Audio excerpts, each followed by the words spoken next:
Dito e feito. Venha construir connosco uma alternativa responsável em 2015. Ora então, sejam muito bem-vindos, boa tarde.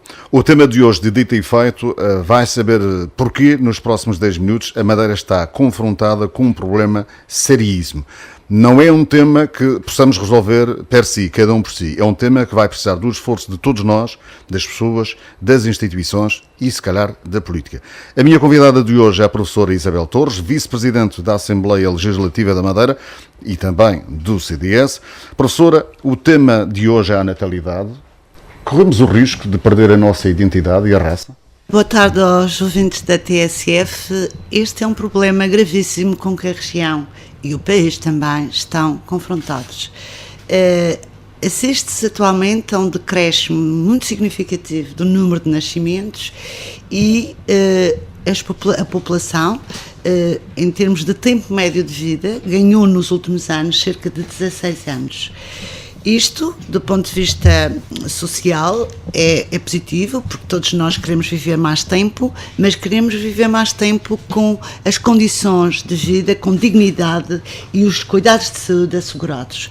Pois bem, o que nós temos é uma inversão da pirâmide demográfica, quer isto dizer que há muito poucos jovens para o número de idosos que nós temos. Em 2012, na Madeira, havia cerca de 96 idosos por cada 100 jovens e, portanto, nós temos claramente uma população envelhecida.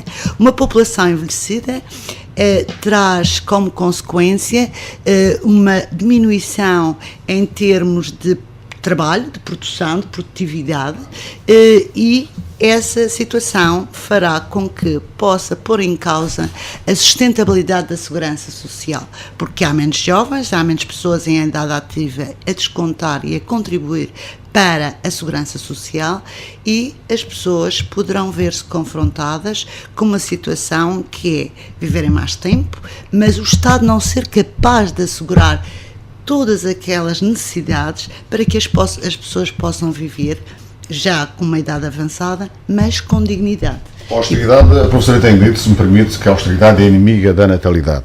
Mas vamos por partes. Tem gostado muito as entidades regionais a perceber a gravidade desta situação? Tem gostado totalmente, nunca perceberam. Aliás, se tivessem percebido isso antecipadamente e se o Governo Regional tivesse percebido que este era um problema estrutural, tinha com certeza posto esta questão na agenda política e tinha tomado medidas para poder dar outras condições aos casais, não só para terem o primeiro filho, mas também às famílias numerosas. E nunca o fez, porque as prioridades foram sempre em termos do botão, era aquilo que se via no ano seguinte, no dia seguinte, que trazia votos, e isto não trazia votos. Mas a verdade é que a região ou toma medidas sérias, eficazes, duradouras nesta matéria, ou então confrontar-se-á com uma questão muito difícil de resolver nos tempos mais próximos. Neste seu trabalho que apresentou ao Parlamento Regional, já este ano, refere a alguns dados do Eurostat, em que, vou dar apenas este número, em que o Eurostat prevê que em 2025, portanto daqui a uma década, estamos em 2014, a população da Madeira fica reduzida a 233 mil habitantes. Permita-me só mais duas notas. Em duas conversas que eu próprio tive com um presidente de junta de freguesia da Feijão da Ovelha, do CDS, e também o presidente da Câmara de Santana, ambos referiram estas notas. O presidente da junta, desde que tomou posse em setembro do ano passado, diz que já foi a 20 funerais e só conhece 3 nascimentos na freguesia. O presidente de Santana diz que na ilha, o Teófilo Cunha, diz que na freguesia da ilha, nos últimos tempos, morreram cerca de 7 pessoas e nasceu apenas uma. Isto é um símbolo muito concreto, um espelho muito concreto dessa sua preocupação. Isso representa claramente, de uma forma muito simples, a gravidade desta questão. Como é que se nós pensarmos, em 2013 nasceram menos bebés, cerca de menos de 10%, nasceram apenas 1.839 crianças e de óbitos tivemos cerca de 2.434 óbitos, ou seja, tivemos um saldo negativo de 570 pessoas. Quer isto dizer que a população está a envelhecer.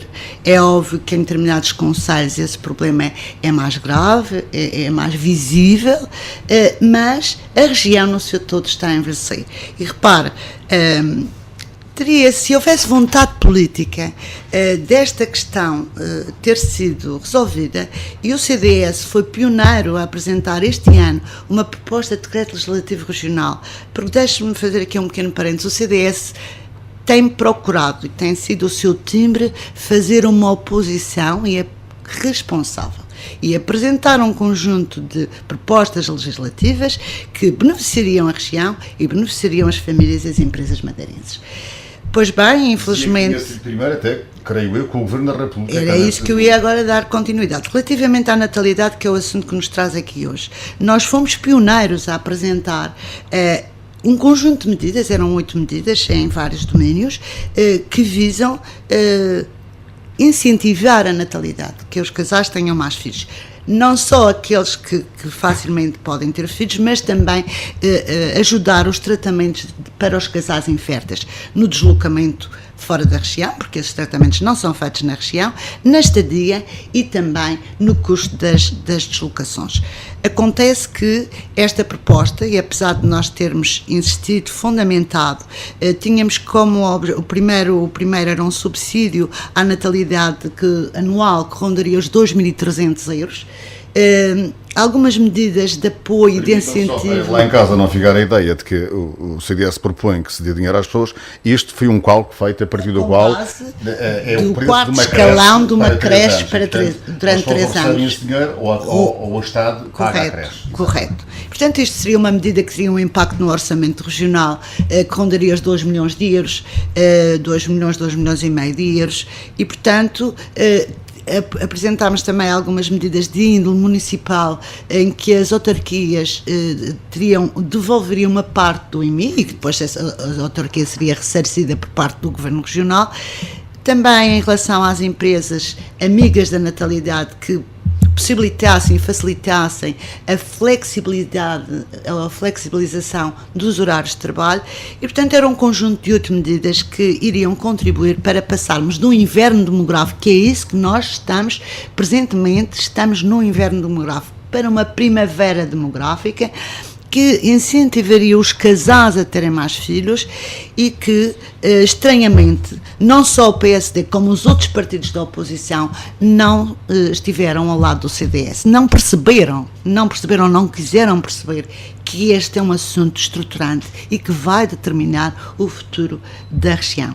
E não quiseram perceber porque estas medidas, deixe-me só acrescentar, estas medidas não colidiriam nem anulavam outras que posteriormente viessem a surgir de âmbito nacional ou que poderiam complementar-se com estas. E, portanto, nós tivemos... Porque, vamos lá pensar um pouco, nós temos autonomia precisamente para podermos fazer algumas coisas diferentes que podem dar uma característica diferente à política regional e à vida dos madeirenses. E nós muitas vezes não aproveitamos, ou seja... assunto em que a autonomia podia claramente, e aqui estava claramente, e aí tinha sido pioneiro.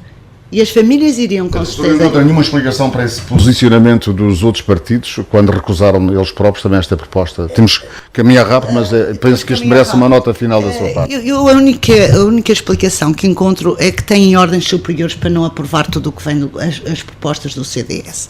Mas... Mesmo que se trata de uma com esta gravidade. Sim. Mas deixe-me dizer que não deixa de ser interessante verificar agora que todos os candidatos do PSD à presidência do PSD vão buscar as ideias do CDS para apresentarem como propostas mais que inovadoras. Quando o CDS já apresentou ao longo destes últimos anos essas mesmas propostas, e eles aparecem como grande novidade, trazendo um assunto, por acaso em relação à natalidade ainda não os ouvi falar, mas noutros temas, mas fica aqui a sugestão, podem aproveitar, porque é um assunto que vai ter que vir tem que marcar a agenda política. Dito e feito, Venha construir connosco uma alternativa responsável em 2015. Professora, vou precisar de duas opiniões suas neste tema da agenda. Promoção turística da Madeira, concentrada numa candidato. Sei que a professora também esteve à frente deste projeto legislativo. E os transportes aéreos e marítimos para a Madeira têm, de certa maneira, reduzido a mobilidade dos madeirenses. Comentário breve a estas duas iniciativas do CDS-PP. Em termos de transportes, quer marítimos, quer aéreos, eu penso que a Madeira está como nunca esteve. E os madeirenses estão cada vez mais isolados. Pior do que na década de 70 e na década de 80. Nós atualmente, se quisermos sair da Madeira, apenas nos resta a alternativa de sair de avião. Na década de 70 e de 80 tínhamos o avião e tínhamos o barco. Há 3 ou 4 anos atrás tínhamos a possibilidade também de sair num ferry e, portanto, nós estamos cada vez mais isolados do resto do país e do resto do mundo. Se nós pensarmos que uma pessoa que vive em Bragança pode facilmente se deslocar ao Algarve por carro próprio, por autocarro, por comboio, nós somos realmente, neste momento, portugueses de terceira ou de quarta, em termos de podermos sair aqui da região. Promoção turística. Em relação à promoção turística, é óbvio que a proposta do CDS, mais uma vez, foi chumbada e, para dizer aquilo, ou para reforçar aquilo que eu falei há pouco, lá um dos candidatos veio apresentar e veio defender que a promoção turística tem de ser feita apenas por uma entidade. Neste momento é a Bicéfala, é feita uma parte pela Direção Regional de Turismo, outra parte pela AP Madeira, e nós defendemos que a concentração dos esforços numa única entidade com uma estratégia única de promoção, conjuntamente com os empresários do setor, seria muito mais eficaz do que aquela que está agora neste momento. Já precisa de recursos e que tem que... E tem que otimizá-los, portanto não são muitos os recursos e tem que otimizá-los e rentabilizá-los ao máximo. Pois bem, foi chumbado e eu acho, às vezes fico perplexa quando me lembro de cenas que se passam no plenário a votarem propostas nossas contra e uns dias depois apresentam-se na comunicação social a defender. Professora, nota da semana, estamos, portanto, praticamente no início de setembro, festas da Vindima que se iniciam amanhã. É cartaz turístico para si? Repare, é um cartaz turístico. Sem dúvida, o evento passa-se na placa central, há tudo ali um ambiente muito interessante, faz reviver a memória de muitas pessoas relativamente a hábitos do passado. Agora, se me perguntar se este evento se este cartaz turístico é importante para promover a Madeira, eu não sei responder, mas também a Direção Regional de Turismo não sabe fazê-lo, porque eles não estudam. Eu já pedi no plenário que a senhora secretária apresentasse os dados do retorno deste tipo de cartazes e não têm esses elementos. Portanto, é uma festa engraçada, ainda bem, é a festa que lembra também já um pouco do final do verão. As vindimas é uma coisa que está muito relacionada com a Madeira, mas era importante saber qual era o retorno. E rapidamente, Santana, nestes dias foi escolhida pelo Clube Aventura da Madeira para uma etapa do Campeonato Nacional de Ultra Sky Running. A Madeira, de facto, é turismo de natureza. Como é que a professora vê a escolha de uma região, que por acaso, neste momento, a região de Santana, dirigida pelo CDS, o potencial turístico é emergir aqui em Santana? Eu penso que sim. Eu penso que sim. São atividades que são muito importantes e que se desenrolam na natureza. E eu acho que o que a Madeira tem realmente para oferecer de belo é a natureza e o mar. E esta é uma das atividades que se vai passar num concelho onde a natureza foi muito pródiga em termos de beleza. E, portanto, creio que é bom para Santana, creio que Santana é uma boa escolha e creio que os participantes neste evento vão ficar extremamente agradados desta parte, dessa iniciativa realizar Barça, em Santana. Muito bem, professora, quero agradecer-lhe os seus esclarecimentos aqui, essa sua dinâmica cruzada, digamos assim, pela natalidade. Esperemos que este problema seja encarado de forma responsável por todos os agentes políticos. Sugestão da semana: verão caminha para o fim, tempo mais fresco para caminhar, altura para descobrir a Madeira Profunda, não faltam alternativas, leve vestuário e calçado adequado, parte à aventura e verá que a Madeira não é apenas aqui que se vê à primeira ou à vista desarmada, é mais bonita por dentro do que muitas vezes por fora. Até para a semana.